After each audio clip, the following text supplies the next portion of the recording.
If something is wrong, it's okay to feel the pain. It's okay to feel alerted. What's not okay is the suffering. What's not okay is telling yourself the next morning to replay the pain. What's not okay is to add to the pain. Hello everyone, it's Sage. Welcome to the Tony Robbins podcast. Tony and I had the privilege to sit with a beautiful friend and brother. His name is Mo Gawdat, at a platinum partnership program that we did in Mexico.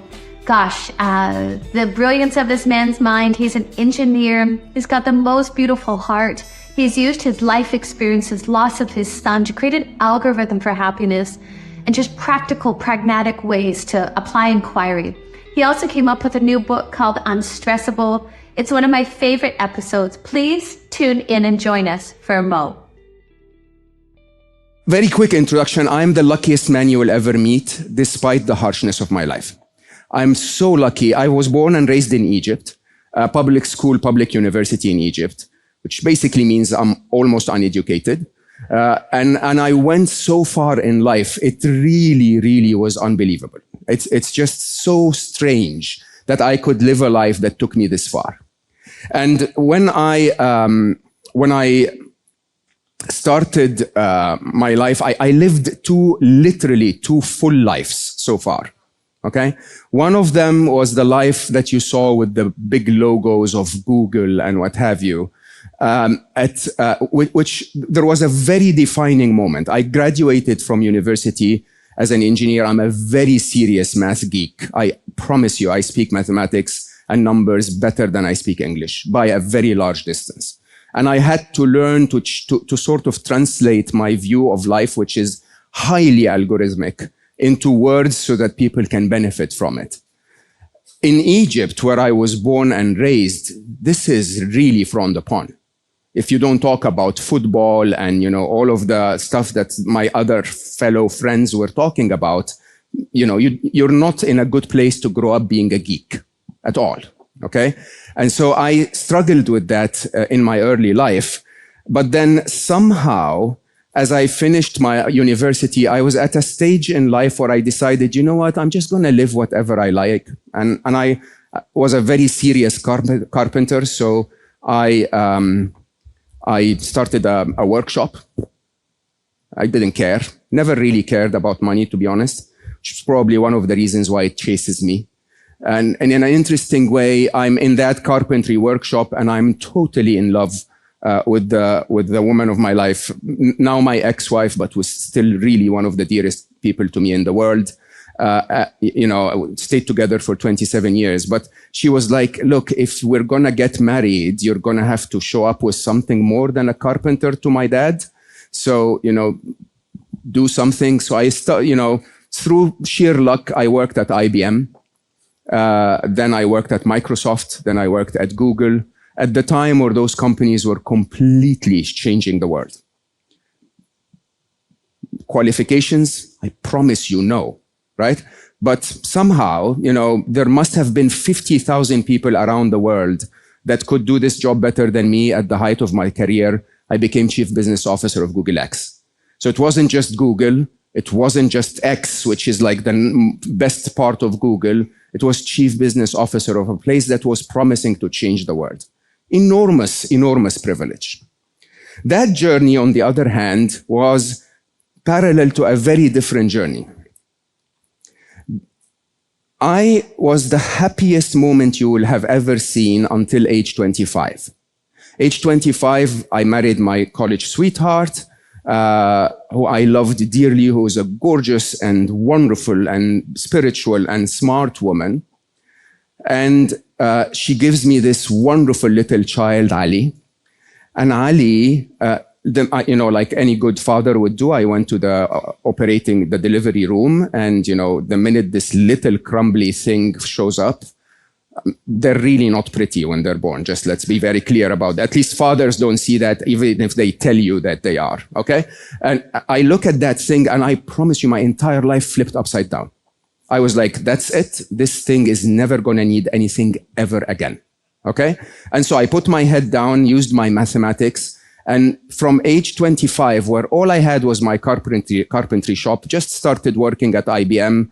I think I was paid $29 a month, okay? Age 29, I promise you, I was printing money on demand. Like literally, my lovely, wonderful wife then would tell me, we need to change the car. And I would say, so what would you like, honey? And she would say, a Range Rover. And I'll say, that's going to have to be Wednesday, right? Because between Monday, I can't do it on Monday, right? And that, I somehow understood mathematics to the point where I could literally print money on demand in a market before automatic trading and all of the stuff that you know today. And I was miserable.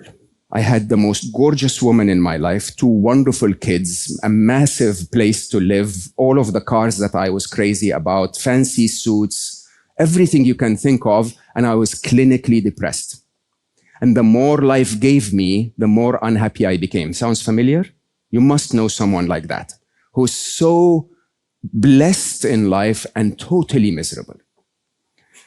Until a defining moment where my wonderful little daughter, so I'm unhappy, I'm grumpy all the time, it doesn't feel great, but you know what, Middle Eastern men, we don't cry, so who cares? Who cares about happiness? Let's just go with it, right? My daughter walks in on a Saturday, I am looking at something, crunching numbers or looking at an email, and she's literally jumping up and down. So Ali, my son, was born a tiny little Zen monk, okay? Constantly at peace. Aya, my daughter, was born as life itself. Enormous amounts of fun and energy and playfulness, 2 beautiful gifts. Aya's jumping up and down saying, Papa, we're going to do this and we're going to play that. And, can we stop and get that ice cream on the way? And I quote, I looked at her so grumpy and I said, can we please be serious for a minute? Okay? She was 5. Right? Where did that come from? And I could see with my own eyes as my daughter's heart broke. Okay? She literally wept, crying, ran out of the room. And for the first time, I suddenly realized I don't like this person anymore. I made a vow that I will not be that person. Vows are not good enough. I really struggled. So I remember vividly, I walked out of that place and did the only thing I know how to do. I read every book, I watched every documentary, I went to every event I could get access to, and I understood absolutely nothing. I couldn't get it. What are they talking about? Why are they saying meditate? If someone said, say I would go mad. Like, what Om? Don't say Om, right? I don't want that stuff. And it was crazy because it wasn't that what they were saying was wrong or difficult. It was actually very straightforward when you put your mind to it. It was that what they were telling me did not match my way of looking at things. And my way of looking at things was the way of an engineer. I'll come back to that in a minute, but let me just take you through the rest of the story. Somehow I found an engineering approach to happiness. You may have seen the equation in the video. And it really worked. It was incredibly effective, not because it's something genius, but because our world has moved from the heart to the head. Okay? So when you start to talk to people through the head, somehow they get it. Even though, like when you just feel it, it's also the same, but it took me a very long time to get there. 12 years later, I was the happiest person you'll ever meet. At the time, it was post 9/11, and I'm a Middle Eastern. My actual name is Muhammad Ali. Like every second terrorist on the planet is Muhammad Ali, right? And I remember vividly, at the time I worked at Microsoft, and I had to travel from Dubai to Seattle every single month. I did that 37 times in a row. Every single time I would land in JFK, and they would give me a big red envelope, and a big guy with a big gun would come to me and say, sir, do not move. And they would walk me to the Homeland Security room as a criminal, okay? As I walk in, because I worked at Microsoft at the time, the people behind the counter would look at me and say, oh, Mr. Gates is back, okay? Come to the counter to answer the same 10 questions you were asked last time. After lots of humiliation, an hour and a half of suffering, and so on and so forth, with a massive smile on my face. Nothing could dent my happiness. It worked. The model worked. Until 2014, I'm now Chief Business Officer of Google X, right? It seems that life cannot be any better than this. I decided to take a vacation in July. I never, ever did that in my life. My daughter was coming to visit us from Canada. She studied in Montreal and Concordia. And then my son, somehow, who was a very, artistic, excellent bass guitar player, they had a tour. They were opening for a band here in the US. And he said, and I quote, he called us and said, I feel compelled to come and see you in the next couple of weeks. When Ali said something, we knew he was serious. So we said, sure, Habibi, we'd love to have you. Aya's here. It would be wonderful. He arrives 4 days later. He has a belly pain. He goes to a hospital. They diagnose him with an inflamed appendix, which is really, really the simplest surgical procedure known to humanity. And somehow the surgeon does 5 mistakes in a row. Every single one of them is preventable. Every single one of them is fixable. But when you do 5 and you fix them wrong, 4 hours later, Ali was gone. And I must have spoken about this probably thousands of times, and it hurts. It really, it's the most painful thing, I believe, that a human could ever feel. Losing a child is very, very, very, very unlike our nature as humans. And yet somehow, 4 days after Ali died, I decided I needed to do something, okay? My daughter walked in and she said, Papa, Ali had a dream, and his dream, he only told her his dream, and his dream was that he was going to be everywhere and part of everyone. And later I understood, by the way, that in some spiritual teachings, everywhere and part of everyone is the definition of death. But he said that I felt so good that I didn't want to go back to my body.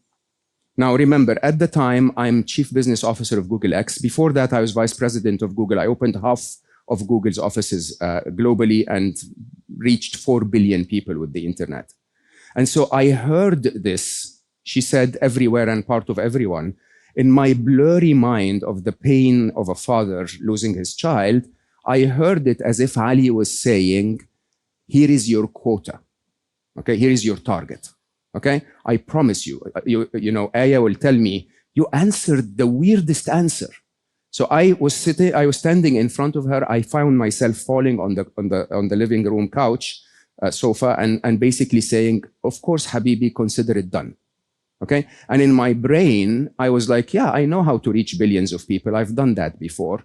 I'm just gonna have to take whatever he taught me about happiness and put it in a book. And at the time, we had a very simple mission, 10 million happy. I said, through 6 degrees of separation in 70 years, if I reach 10 million, in 70 years, a part of his essence will be everywhere and part of everyone. I'll come back to that at the end. But the idea here is what Tony mentioned a few times, the idea of if you have seen Ali once, I promise you, he was tall, handsome, so wise, so kind, so loving, so at the peak of his success.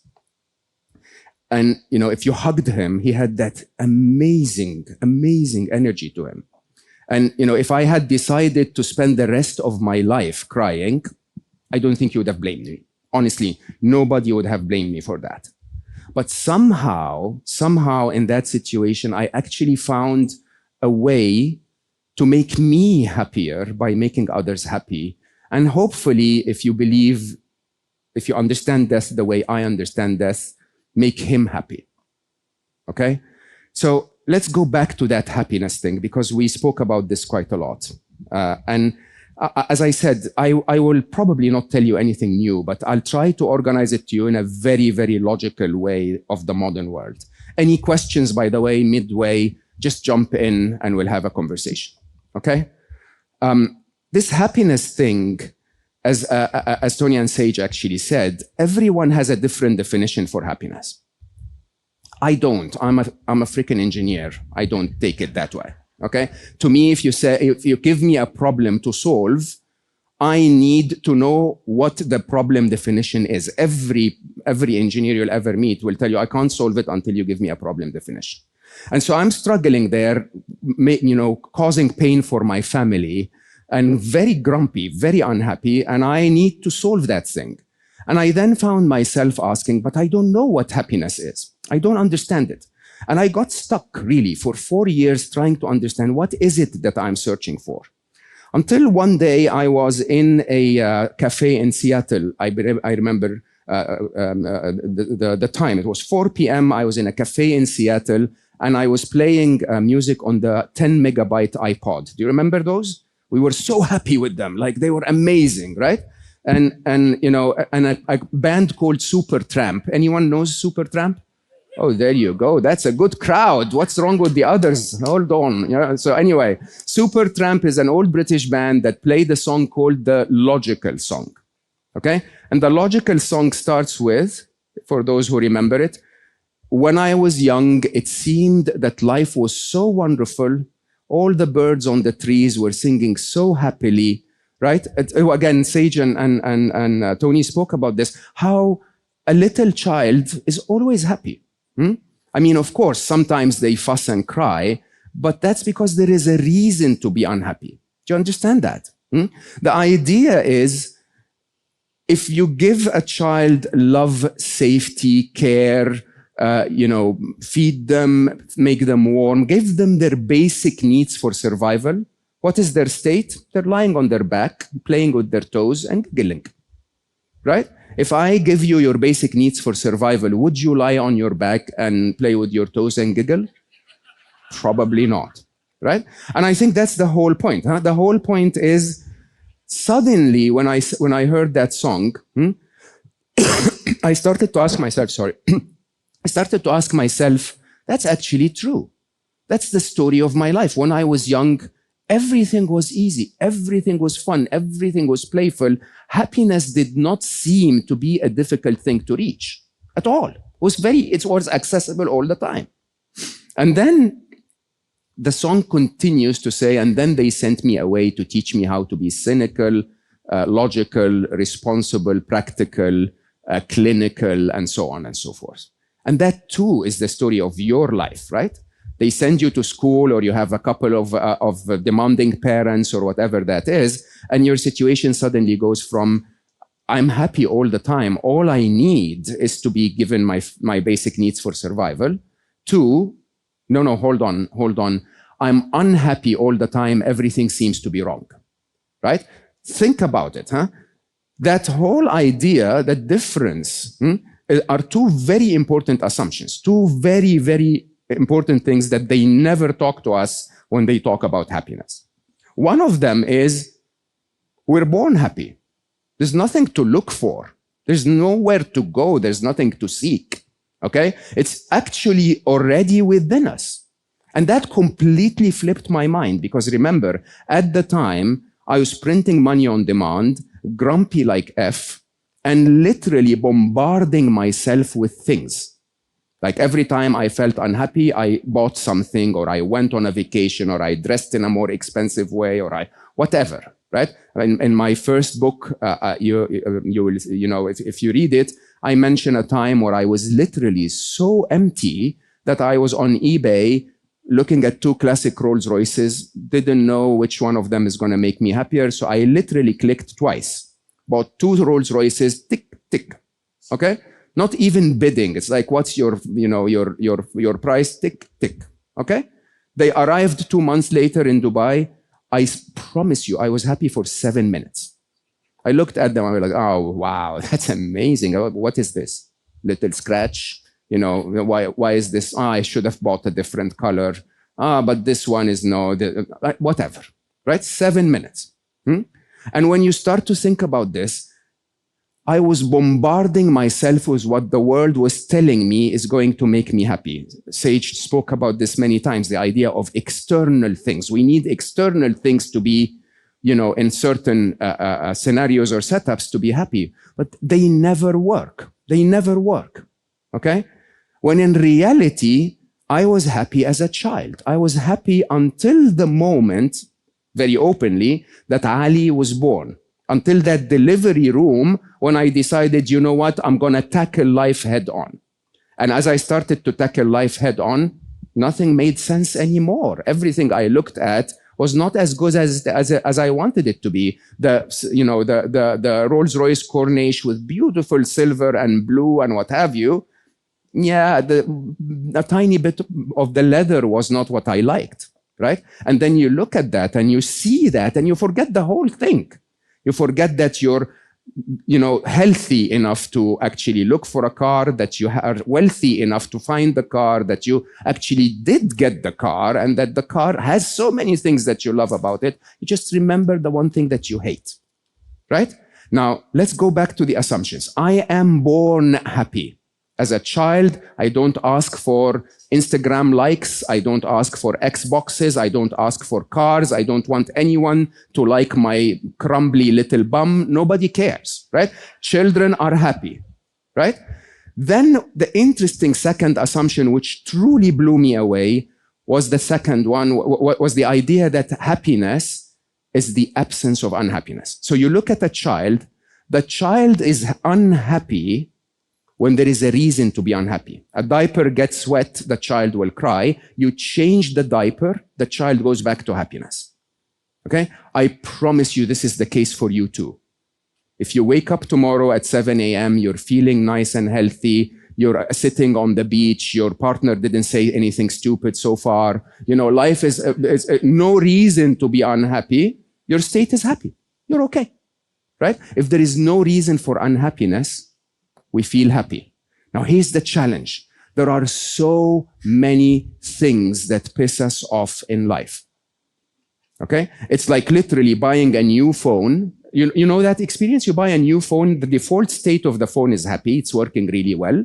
And then you start to install weird apps on it. All of that weird stuff that you install, right? And then the phone doesn't work anymore. This is what we're doing to ourselves. Now, any human being that gets to that conclusion, happiness is the absence of unhappiness, would simply do a list, but not engineers. Like, okay, I'm unhappy about this, I'm going to change it. Unhappy about that, I'm going to change it. Not software engineers. At the time, crazy as it sounds, what I did is I decided, you know what? There must be an algorithm. There must be a way where I can actually program that into my computer so that it spits out all of the possible situations that I will ever feel unhappy in the future. And then I can scratch them out once and for all, and we're done with that code. Okay? Crazy? Yes. But it worked. And this actually really flipped my life. When I was looking for the happiness algorithm, I was basically saying, what is common? You know how sometimes scientists will draw random points of an experiment on a chart, and they're trying to find a fitting line between them. If you find that fitting line, the equation that describes this line is how that machine behaves. Okay? So I simply did that. I took all of the moments in my life that I felt happy, and I started to plot them against charts of my age, my weight, the amount of hair on my head, whatever. Okay? My love life, trying to find a trend line. Couldn't find any. Until I found a very interesting one, which I believe is my definition of happiness. Okay? You may have another one, but I can promise you, if we agree this definition, I can deliver it for you. And my definition of happiness is very, very interesting. Do you remember when COVID happened? And for some of us, it was a disaster. For the others, it was a celebration. Okay? Do you remember when COVID happened and they locked us down, and for some of us, it was a disaster one day and a celebration the next, and then a disaster again, and then a celebration, right? It seems that no event ever has the consistency, the inherent happiness value in it. No, rain doesn't always make you happy or unhappy. Do you understand that? Right? Rain makes you very happy if it rains on your ex-boyfriend's wedding. It's amazing, right? It's like, we love it, right? If it rains when we're going to be outside on the pool tomorrow, it's going to make you very unhappy. Do you understand? Rain has no inherent happiness value in it. Now, what makes us sometimes happy in rain, or so why are we always happy in nature, is really the equation. Your happiness is not a result of the events of your life. As a matter of fact, the events of your life are almost irrelevant. Okay? Your happiness is a result of a comparison that happens in your brain. Remember, it is in your brain. It's not out there in the real world, between what the event is and what you want the event to be. If it's your ex-boyfriend's wedding, you want rain. And so when it rains, you're happy. Do you understand that? Why are we always happy in nature? I woke up at 4 a.m. today. So anything I say now, by the way, shouldn't be taken against me. But I woke up at 4 a.m. today. I sat on the beach, and I was in such a calm state. And I don't know why the waves were so loud. But I didn't complain about that. I didn't say, can I please keep the view and mute the sound? Nobody does that in nature, right? You go out in nature and, nothing is really properly hedged. No tree is really properly vertical, okay? When you're out in nature, you don't expect nature to be that. You want nature to be chaotic. And so you look at a tree that is crooked and you go, oh my God, that's so beautiful. You're not a German engineer. You don't you don't want this tree to be vertical, right? And so the idea of nature is it's always going to meet the happiness equation. The chaotic nature of nature, okay, always meets your expectation of chaotic nature of nature. It's very simple. Everything in your life that you ever felt unhappy about, like Tony was saying, is an event that missed your expectation. Okay? Now, I'm going to say something that might make a few of us upset. So if you're upset, please raise your hand and let's discuss it.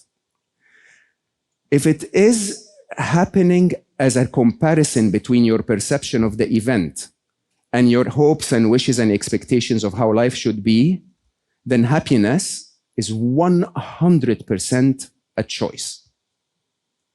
Okay? It's 100% a choice because your perception of the event is informed by you. By the way, your brain, I'm sorry to say this, has never, ever, ever, ever once in your life ever told you the truth. Ever.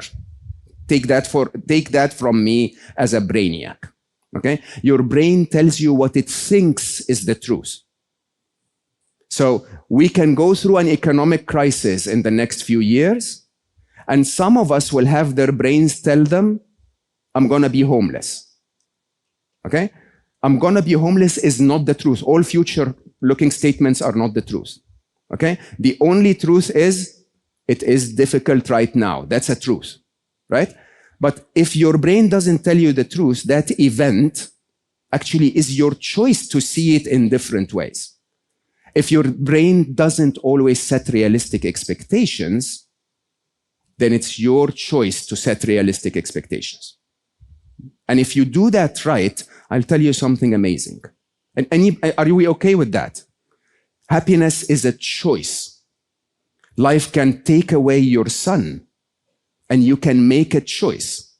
Most people will tell you when you lose a child, you have one choice, which is to grieve for the rest of your life. Okay? No, I had two. I had one of them where I felt a lot of pain and I could grieve for the rest of my life, and the other where I felt a lot of pain and I could do something about it. I could do something to make my life better. Okay? It doesn't bring him back. I'll come back to that at the end. It doesn't bring him back. But it's a choice.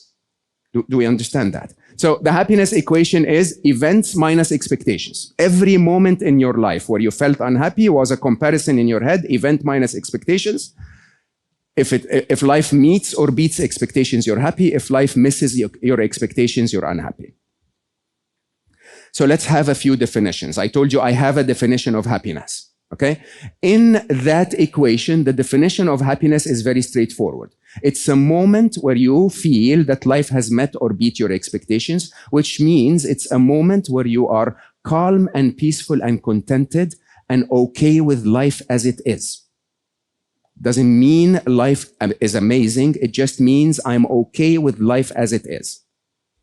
Okay? If I'm okay with life as it is, I get that calm and peace in me that makes me want to spend the rest of my life in that moment because I'm okay with it. Okay? Physiologically, when you are in that state, you're getting a flood of serotonin in your body. Serotonin is a calmer. It's a calming hormone that basically is indicating to your body, I scanned the world around me. There doesn't seem to be any tigers. You can rest, you can digest your food, you can have a snack, you can close your eyes and reflect and sleep and replenish your muscles and so on. Believe it or not, that state, which is rarely spoken about, is more important for your survival than the adrenaline rush of fight, flight, or freeze. Fight, flight, or freeze is the exceptional case that we need to run away from danger, if there is a genuine danger, okay? If when you're in that state, you're literally depriving your liver, your kidneys, your digestive system, most of your vital organs are not being fed, okay? And serotonin is that hormone that comes in and says, hey, everything's okay, chill. Okay, sit back, relax, let's take care of our body. So that's happiness, calm and peaceful contentment when we're okay with life as it is. Happiness in the modern world is badly mixed up with another state that is also very positive, Fun, elation, excitement, all positive emotions, optimism, all positive emotions. Okay, but those emotions are not happiness, and there is a very vital difference. Okay, those emotions, let me give you an example. You have a tough week at work, okay? It's very, very difficult. So you go on Friday night to a few friends' places, or you go to a party, a couple of drinks, loud music, you dance, right? What do you feel? You think you feel happy, but what you actually feel could be elated, could be joyful, could be other positive emotions. Now, those positive emotions, they sort of numb your brain long enough so that you don't actually analyze the situation that is annoying you. You're not solving your happiness equation. So your default state as a child with nothing nagging in your head is happy. If your brain doesn't tell you, remember, we're born happy as a default. We need a reason in our head to find unhappiness. Okay? So if your brain is not telling you that something is wrong, you're happy. You think you're happy. And the problem with this, by the way, nothing wrong with fun, So fun, pleasure, joy, all of those things, nothing wrong with them. I have more fun than all of you combined, okay? But here's the interesting thing. When you're having a fun, joyful experience, a playful experience, what you get in your body is dopamine. And dopamine is normally mixed up on the internet as another happiness hormone. Dopamine is a reward hormone, okay? It's basically telling your body, I like this so much, do more of it, okay? When we're making love, we feel an amazing pleasure because that's very important for the species, right? So your dopamine is basically saying, do more of this, I want more of this, okay? When you win a deal, it's good for your business, good for your family. Your body tells you, your dopamine tells you, I want more of this. Now, here's the problem with dopamine. Dopamine is highly, highly, highly addictive. Okay? So what happens is the more dopamine you have in your system, the more your brain receptors that detect dopamine down-regulate. So if you have 1 unit of dopamine in your blood, to feel the rush again, your brain, and you get another 1 unit, your receptors don't feel it. You need 1.2 units. And then now it's 1.2, then you need 1.4 and 1.6. And so this is why you find that people who are addicted to fun, okay, when they're unable to find their happiness in calm and peace and contentment, they go from a party to a wilder party to a wilder party. They go from the gym to jumping out of aeroplanes to do whatever crazy stuff that we do. Why? Because, you need enough dopamine to numb the brain so you stop thinking about your problems. Now, as I said, there is nothing wrong with that. Nothing wrong with that positivity if you found your happiness first. Let me try to make this very clear. If you're having fun to escape your unhappiness, you're basically taking a painkiller. You're popping in a couple of Panadol or Advils or whatever. You have a headache. You're not treating the reason for the headache. You're just taking a painkiller. The fun numbs your unhappiness for a while, and then you go back 4 hours later and you need to pop in 2 more pills and 2 more, and then you go from normal strength to maximum strength and so on. Okay? So that's the addictive nature of dopamine. By the way, one of the main reasons why people, when we were locked down, were so depressed in the first lockdown is that people dependent so much on that external stimulation to find their happiness that when you deprived them of it, they could not produce serotonin that quickly. The right way to use dopamine is to find happiness already, to be calm and peaceful and contented, and then add fun in your life as a supplement. Okay? I'm already healthy, and I'm going to enjoy life on top of my state of happiness, so that so that I can have that joy that makes life even better. So the game is very straightforward. If you're escaping your unhappiness, don't revert to fun. If you're already calm and peaceful and contented, flood yourself with fun and joy and pleasure. Right? Now, these are two interesting definitions. The third definition is the definition that matters most. And the most important definition, we said happiness is the absence of unhappiness. So what is unhappiness? Unhappiness in the happiness equation, events minus expectations, means a moment in your life where an event missed your expectation. You know what that means? It means that unhappiness is a survival mechanism. Okay? It's your brain telling you, I scanned the world around me and there is something that doesn't seem right. Okay? And because it doesn't seem right and your brain is just chattering away all day and you never really listen, it needs to alert you in the form of an emotion. Okay? Now, if it's a survival mechanism, then quite interestingly, we should probably react to it as we react to other survival mechanisms. Like, think about it. Cutting your finger, the pain is a survival mechanism. You wouldn't actually want to get rid of the pain even if you could, because that pain is what makes you pull your hand away and save your hand. Okay? But here's an interesting thing. That pain of cutting your finger can only be felt in the state where your hand is at risk. You can never go back, if you want to try to do it now, and close your eyes and say, I want to feel how it felt when I cut my finger 2 weeks ago. Can't do that. You can't regenerate it on demand. Emotional pain, however, you can. Your boyfriend says something annoying on Friday. What do you do on Saturday? You wake up and say, that clip from 4 p.m. yesterday, play that again and torture me. Right? It's like the Netflix of unhappiness. Unhappiness on demand. It's like, I love that horror movie so much. The event is over. Okay? The words were harsh, they hurt you, but it's done. But you have the ability to play it over and over again. You also have the creativity, to make it not really the truth. So your boyfriend or the girlfriend said, hey, baby, can you leave me alone right now? That's the fact. Okay? On Saturday, it's not he said or she said, oh, baby, can you leave me alone right now? It is he or she doesn't love me anymore. Okay? On Monday, it is because I'm not lovable. On Wednesday, it is I'm going to spend the rest of my life alone. Right? We have that creativity through the Netflix of unhappiness to add our own scenarios, okay, of creativity to torture ourselves, which is quite interesting. Now, if, as I said, unhappiness is a survival mechanism, let's compare it to other survival mechanisms. The one that I like to compare it to most is a fire alarm. If the fire alarm goes off in this place, what will we do? Anyone here will choose to sit and listen to it? No? Right? Most of us will just walk out away from the noise. We will do something about it. We will verify if there is a fire, and then we'll take action. That's not what we do with happiness. Okay? That's not what we do with unhappiness. When we feel unhappy, we not only sit in the fire alarm, okay? As a matter of fact, when the fire alarm switches off, we put a lighter next to it and light it again. Interesting, right?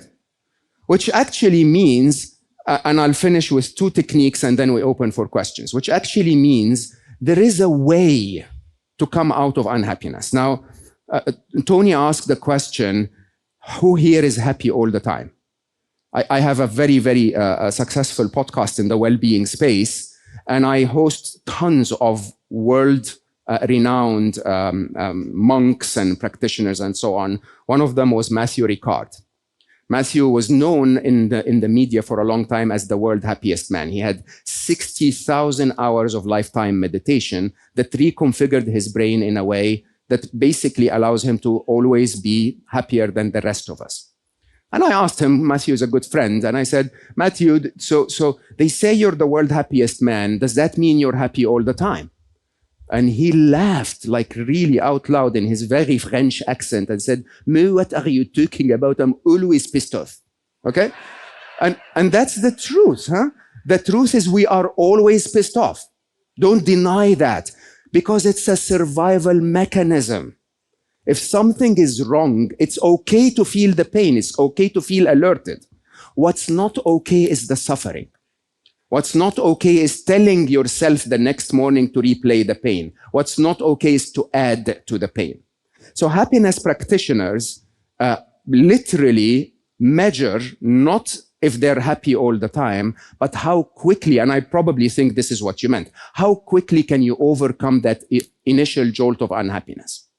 Okay, now I'm dedicating the rest of my life to making 1 billion people happy. So to do that, I need to be the Olympic champion of the sport.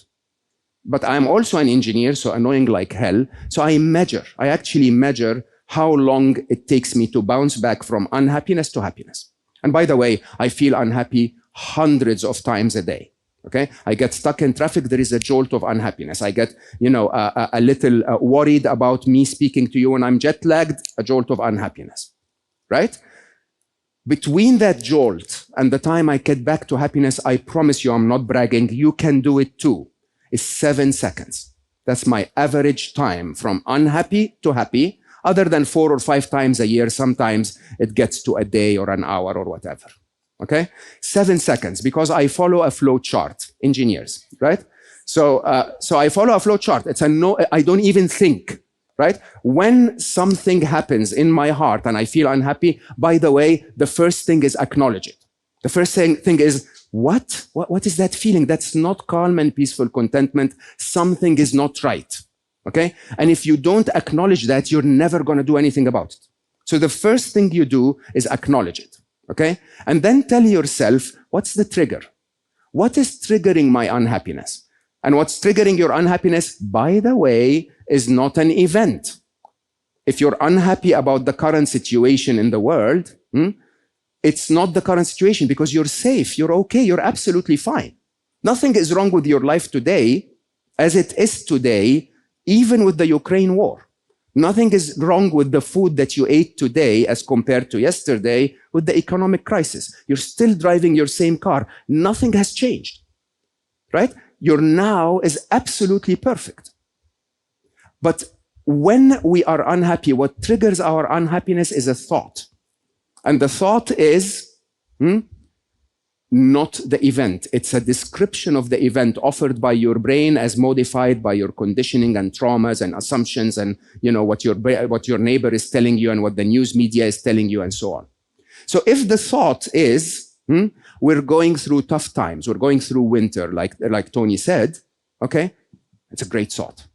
It's a great thought. If the thought is, I'm going to be homeless, that's a worthless thought. So the first step of the flow chart is I ask myself a question, which is this true? Is this true? Okay? I love my daughter to bits. I think you know that by now. One day we had an argument. So I said, baby, I'm going to go out to to a coffee shop, have a coffee, calm down, and we come and talk about it again. The minute I walk out of my of her apartment, she had called me in the morning, made me breakfast, hugged me when I came in. The minute I walk out, my brain says, Aya doesn't love you anymore. It was in Montreal. I promise you, I stopped in the middle of the street and I said, what the fuck did you just say? Okay, in Montreal, it's okay. We're all, like that, right? But seriously, what the fuck did you just say? How can you give yourself the privilege to destroy my life by telling me that my daughter doesn't love me? Where did you get that from? Do you have evidence of this? Okay? Is that true? Number one. Okay? If it is true, if it isn't true, drop it. Why would you ever be unhappy about something that's not true? If you're not going to be homeless, or you're probably citizen number 7 billion in the world that's going to become homeless, there are 699 whatever, right, that are going to become homeless before you, then wait, be unhappy then, okay?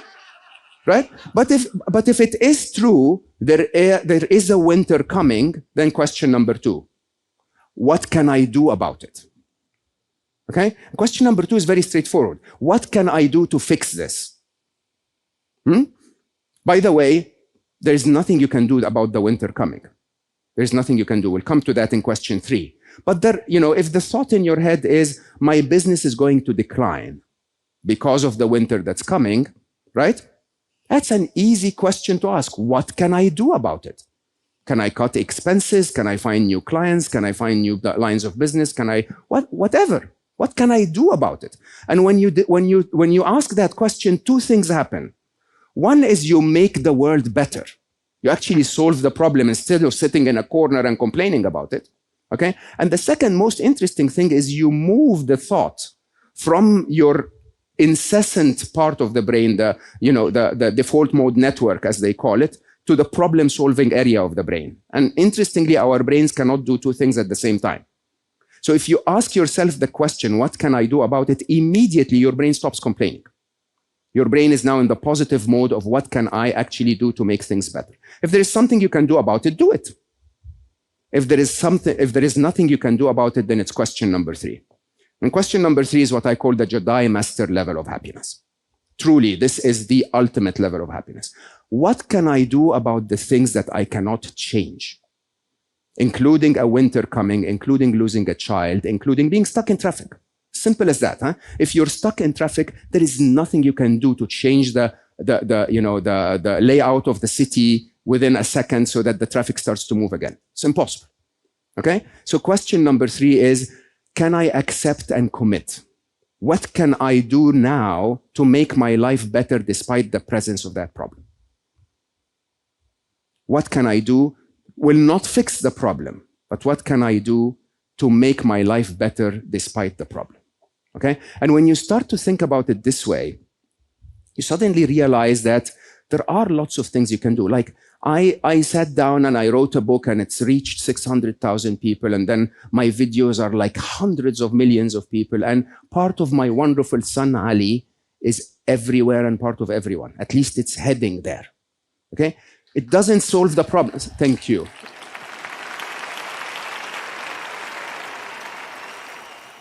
It doesn't bring him back. Do you understand that? It does not bring him back. But it makes my life and the lives of tens of millions of people better, despite the pain that I continue to feel. The pain doesn't go away. Understand that, right? And so what can I do? Can I accept life as it is, not as a sign of weakness, as a sign of absolute strength? The strongest of all of us are the ones that looks at adversity and say, okay, I get it. Don't like that move, life. It was really not my favorite move, but I can deal with this. Okay? What can I do to make life better despite its presence? So I summarize all of this in another agreement. So this, by the way, is again a homework that I would ask you to do repeatedly. The next time you feel something changing, okay, take your piece of paper out. Is it true? What can I do to fix it? Can I accept and do something to make my life and the life of others better despite its presence? Okay? So this is the practice. When you do this enough, I ended up signing a contract with my brain. Okay? Literally in my 3rd book, it is a signed contract with, I call my brain Becky for very interesting reasons, but right? So because it's a 3rd party, it's not me. Do you understand that? You have to understand this. One of the biggest challenges in the modern world is that we think that the voice in your head talking to you is you. It's not. If it was you talking to you, why would it need to talk? Okay? There was an MIT study. It's really so intuitive. But there was a study actually in MIT in 2007. They put people in MRI machines, they give them word puzzles, and they measure the activity in their brain. And the problem-solving areas of the brain would light up for, whatever, as long as it is needed to solve the problem. And then when the answer is found, listen to this. The verbal association area of the brain, the same area I'm using to talk to you right now, starts to light up for up to 8 seconds. And then the participant would know the answer. Your brain finds the answer and then it's freaking talking to you. Okay? It turns the answer into words so that you understand it. Your brain is a biological function, okay? Nobody wakes up in the morning and says, I go to the bathroom, therefore I am, right? It's, it's another biological function, but for some reason we say, I think, therefore I am. I don't understand that bit. So that brain, I have a deal with it. Becky signed an agreement. And the agreement is this. There are only two types of thoughts allowed in my brain. This is going to be intermediary. So we're going to try that next week. Okay? But the agreement is as follows. My brain is allowed a useful thought if it's going to hurt me. Okay? Or a joyful thought. Simple as that. So when Ali left the world, Habibi, so one of the struggles of losing a child is that your ego as a father attacks you very heavily because your ego is to protect him. Okay? And so my ego started to attack me severely, like viciously, telling me you should have driven him to another hospital. So the 4 hours after Ali left, the only thought in my head was you should have driven him to another hospital. Constantly. Until I told my brain openly, I heard you. I can't go back in time and drive him to another hospital. Can you give me something I can do? Right? A useful thought. A useful thought. Right? Until Aya came and said, hey, he had that dream. And then I had the idea of writing his model and so on and so forth. So that's a useful thought. I'm going to sit down. I'm going to write what he taught me. I'm going to share it with the world. It's a useful thought. The other part of the agreement, so I said two thoughts. One is useful and the other is a joyful thought. And I'll close with this and then we take questions. No lying, no lying. Look at me, beard, bald, manly, right? I cry once or twice a week. There is a specific pain right here, bottom right side of my heart, okay? That I always feel when I miss him, okay? It just doesn't go away, doesn't go away. Every time I feel that pain, my brain is telling me Ali died. Very painful thought. Okay? When I think Ali died, I think of what happened. I think how unfair. I think of the last moment where I hugged him in the intensive care table and so on. And I learned very quickly to say, yeah, brain, you told me that around 16,700 times before, but Ali also lived. Okay? It's a thought from the same canvas. Ali, by the way, we didn't plan for Ali. We didn't plan for Ali. I was given 21 and a half years of absolute bliss. A blessing that I didn't ask for. As a matter of fact, if I had been asked, I would have told my wife, let's delay a little bit. Okay? And then shows up this beautiful angel in my life for 21 and a half years that makes me the person that I am. Right? And my brain chooses to say Ali died. No brain. Ali absolutely lived. We played video games together, we laughed together, we hugged, he taught me things. We had an amazing, amazing journey. Okay? Amazing journey. And that's what I choose to remember. A joyful thought. If it's not going to be useful, don't hurt me. That's the agreement with Becky. And believe it or not, every single one of us has that choice. Every single one of us is able to stand firm with your Becky and say, that's it. That's it. Don't destroy my life. This is stupid.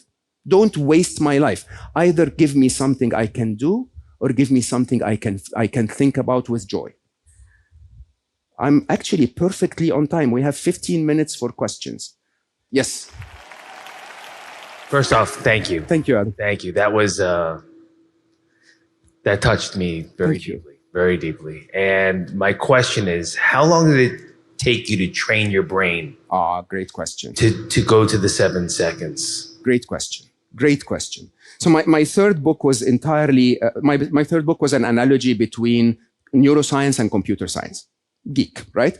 In neuroscience, the most important property of our brain for happiness is neuroplasticity. Okay? And neuroplasticity is actually a very interesting character of the brain. We didn't think that the brain changes until the 1970s, 1980s. We thought that you get a brain, it grows until 24, and then it's what you're left with for the rest of your life. Not true at all. Your brain behaves exactly like your muscles behave when you go to the gym. Right? If you go to the gym every day and lift weights, you're going to look like a triangle. If you go to the gym every day and squat, you're going to look like a pear, right? It's as simple as that, right? And the truth is, your brain is exactly the same. If you wake up every morning and watch the news, you're going to become very good at believing that the world is going to end. You're literally training your brain for that. If you wake up every morning and say, oh my God, I have so much amazing stuff in my life, you're going to be training your brain for gratitude. And so scientists will say that neurons that fire together wire together. So basically, think of it as the old times where you had the switchboard before the telecom industry became so automated. There was an operator where you dialed and said, I want to talk to Jonathan. And so she would patch you to Jonathan.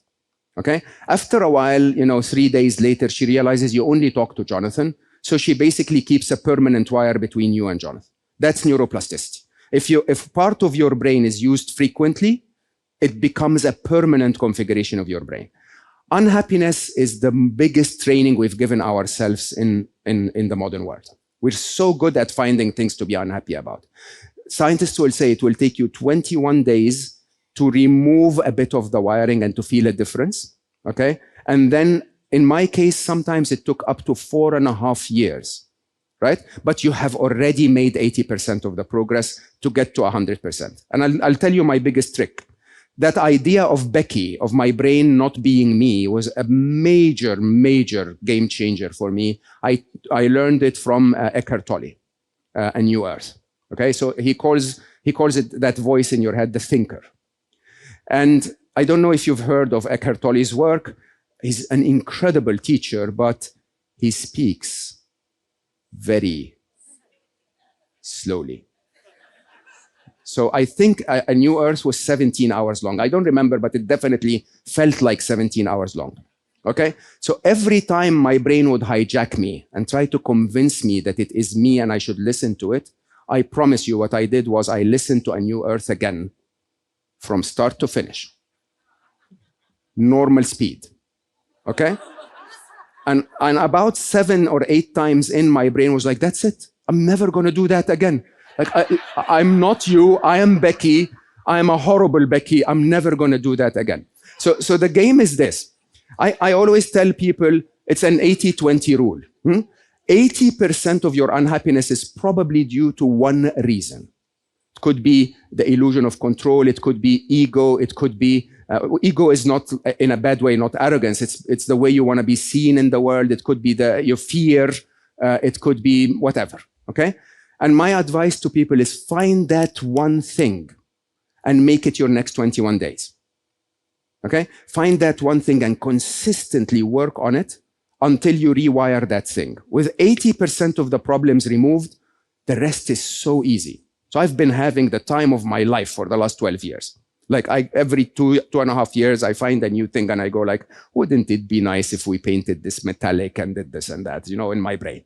And because the major problems are no longer there. Now, again, I'm not bragging, but the incessant thoughts in our brain that make us unhappy are one of the biggest reasons why we're constantly thinking about the negative. When I was writing Solve for Happy, I spoke about the idea of incessant thinking and so on. And so my editor, which was a great editor, Peter Guzzardi, basically texted me one day and said, this incessant thinking thing, that's really good. The reader wants to know about this. Can you give us a few examples? And I promise you, I'm not making this up. I couldn't come up with one. My brain had not thought incessantly for so long that I couldn't think of any. I had to call my friends, and eventually the actual example in the book is about Peter's daughter, teenage daughter, and how his teenage daughter is causing him incessant thinking. Okay? That's how far neuroplasticity can go.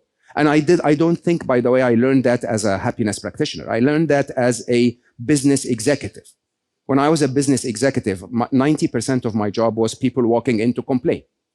Okay? So I basically learned very, very quickly to not allow the incessant complaint to take more than 10 minutes of the meeting. So every time someone walked into the meeting and just complained, I would give them 10 minutes. I would even, pour some, fuel on the fire so that they rage even more. And then I would go like, okay, is there anything good about that relationship? For example, if they're complaining about the guys in legal when they are in sales, I go like, is there anything good? So trying to see the whole truth. Is this true? Question, okay? Can we do something about it the last 10 minutes? And that process very quickly made me learn to stop the incessant thought. It's like, let's not just ramble in our heads about shit that doesn't do anything, okay? Let's literally, when we've heard the brain, let's put our heads down and just start to do something about it. That's how far neuroplasticity can go. More? Yes. Thank you for your presentation. It's been amazing. My question is about meditation. Oh, yes. How do you use meditation to get to the happiness state? So meditation is quite misunderstood in many ways. So I meditated, I have not missed a day for the last 828 days. And I measure, okay? Not a day. Why? Because of neuroplasticity, by the way.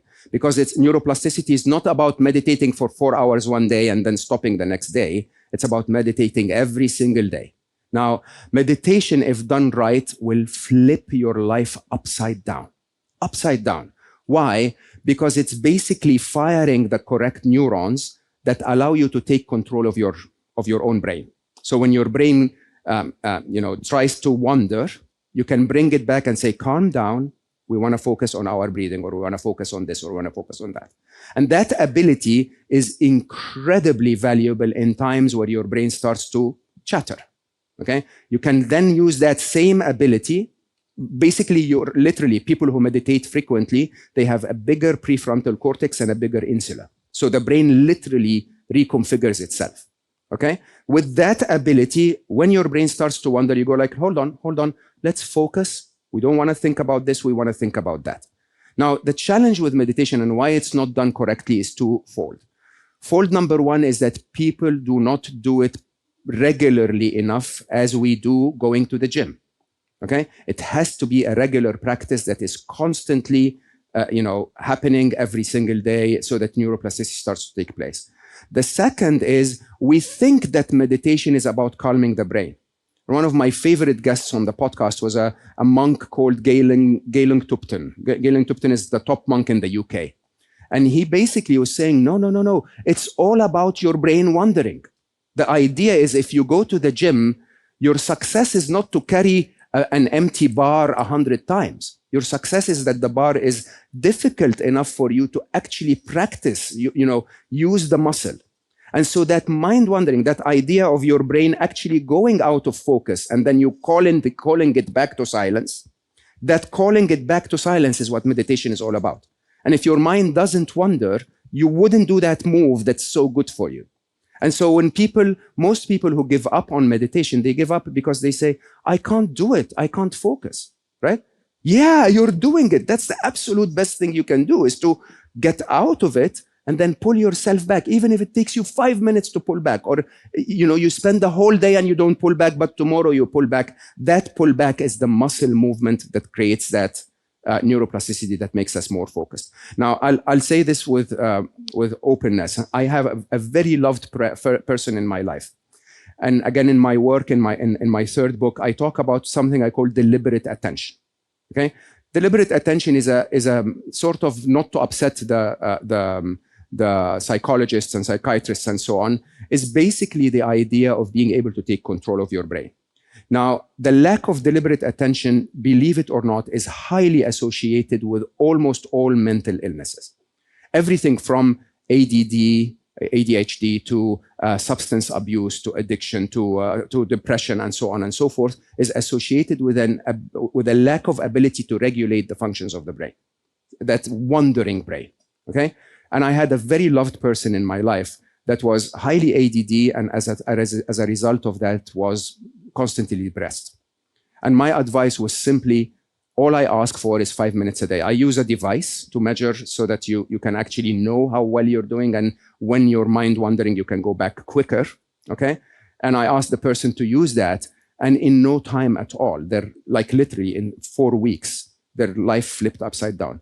10 minutes a day, that was all, okay? So it's invaluable if you do it correctly. If you don't do it as a regular practice, then you're fooling yourself because you feel amazing during the meditation, and then you're not building the brain circuitry. So when you leave it, you're no longer able to use that. More questions, so I'll move quicker. Topics. One question is, first of all, I practice meditation, I practice happiness. Everything that you're saying is really dear to my heart. And it's very easy for me to get happy. Great. However, sit down. Okay.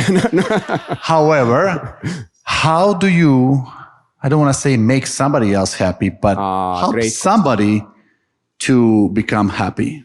Attend to yourself first before you help others. Remember when you go on the plane and they say, put the mask on yourself first. So I write in a very strange way. I write like a software engineer. So my books are actually produced in a beta version, and then I put them online, and literally I ask 300 people to go in and edit the book.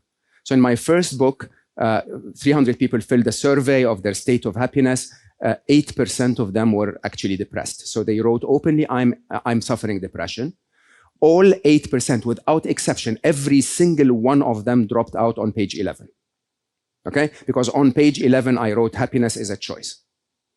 Right? And that's really, really eye-opening. When someone has decided they want to be unhappy, all the tools in the world, all of your attention, all of your time is not going to change a thing. The only thing that will change them, believe it or not, and I know that to work really, really every single time, is to pour love on them. Okay? The only thing that worked is when someone is unhappy, don't tell them, why are you like that? Don't tell them, I wish you were different. Don't tell them, all of that is making them unhappier. Again, one of my favorite conversations at a point in time is a British psychologist and TV star that was called Ruby Wax. And Ruby suffered many episodes in her life of depression. And she will tell you, I don't know. When I am depressed, it's like someone cut my head, my skull open and filled my entire head and body with concrete. Can't do anything. Okay? So if you tell me to be happy and you give me advice, I can't do anything about it. Now, the trick here is give them a reason to want to be happy. And the only reason that always gets to every single one of us is love. Pour love on them and be very deliberate in it. So write down a list of memories you share with them. Write down a list of experience you'd like to share with them, and text them every now and then and say, hey, by the way, I passed by this ice cream shop. It was so wonderful when we went here last time. I love you very much. Let's do it again. Okay. The next day you say, hey, by the way, you know, I remember the time when you did this and that. I'm so grateful for what you did for me. I love you very much. I hope to see you soon. Never bringing up that they're unhappy, and never asking them to change until they come to you and say, I'm so upset with myself for you being so loving and kind, and I'm always grumpy. What can I do? That's when you bombard them with advice, right? That's the time. It's like, yeah. All right. More questions? Yes. So first off, thank you. I mean, this is, absolutely all respect to Tony. We know what he brings, but if I came here just for this, I mean, oh my God, thank you. So thank you. Thank you. Thank you. So this is something, very important for me. And, as I look at Tony's, what are your hierarchy of needs and that type of thing, growth has always been my number one. And so, but it's a tricky thing, growth, because when you're always focused on growth, then never happy with the present. Well, yeah, because then, and then you can adjust your definition of growth. And that's what I've been doing. But, looking at those two questions that you're asking yourself when you find yourself, with those thoughts that you don't. So I sometimes get caught up in that number one, where, something useful. So, okay, maybe I'm trying to dissect a situation, or I'm trying to dissect what I could have done better, what I could do better next time, or do I offer an apology, or do I adjust this aspect? And then that becomes a thing that, you can't get out of easily. Mm. And so my question is, when there's so many things that you can do, then how do you let go of that at some point? Okay, so there are two layers to this question. So I'm going to answer a layer you may not have asked first, if you don't mind me saying. We are taught to be motivated by the negative. It's our schooling system. It's our parenting system. It's everything that we've learned as young children is go to school so you don't fail in life.